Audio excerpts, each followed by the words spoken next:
Kailan po ang social pension payout ng second quarter? Wala pa dito sa Gapan City, Nueva Ecija. Sa ibang lugar, simula na ng third quarter social pension. Yan po ang kanyang katanungan. Ito po ang ating mga sagot naman.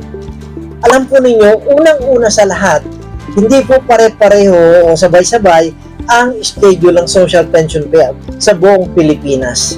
Iba-iba po ang schedule. Maaari pong sa Gapan City, Nueva Ecija ay wala pa ang schedule sa ngayon. Pero hindi po nangangahulugan na hindi kayo mabibigyan ng social pension. Maghintay lang po kayo.